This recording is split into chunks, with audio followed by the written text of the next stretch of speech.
నమ్మి సీట్ ఇచ్చినందుకు జనం ముందు టీడీపీ తలదించుకునేలా చేశారని విమర్శించారు తలసాని శ్రీనివాస్ యాదవ్. కేవలం గైర్హాజరవటం కాదు, అలా చేసి ప్రజలు పార్టీ ఆత్మగౌరవాన్ని తాకట్టు పెట్టారని ఆగ్రహం వ్యక్తం చేశారు.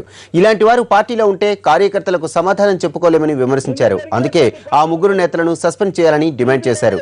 ముగ్గురు నేతలు వెళ్లిపోయినంత మాత్రాన పార్టీకి నష్టం లేదని, వందల మంది వస్తారని అన్నారు.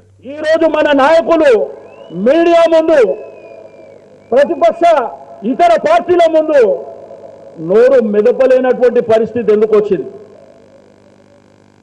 మన యొక్క రాజ్యసభ సభ్యులు ముగ్గురు ఏం చేసిర్రో మనం చూసినాం. వాళ్ళ కారణాలు కూడా చెప్తుంటే పార్టీలో ఉన్న మనకే సిగ్గు అనిపిస్తుంది. ఈ దేశానికి సంబంధించినటువంటి అంశం.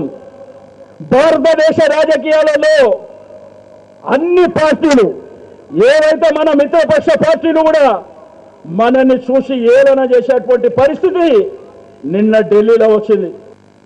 మరి ఈ దౌర్భాగ్యమైనటువంటి పరిస్థితి రావడానికి ఈ లక్షలాది మంది కార్యకర్తల మనోభావాలు, ఈ యొక్క నాయకుల మనోభావాలకు సంబంధించినటువంటి అంశం ఇది. కాబట్టి ఈ వేదిక ద్వారా చంద్రబాబు నాయుడు గారికి నేను రిక్వెస్ట్ చేస్తున్నా, మీరు వెంటనే ఆ ముగ్గురిని సస్పెండ్ చేయండి అని చెప్పి నేను ఈ సందర్భంగా వారికి అడుగుతా ఉన్నా.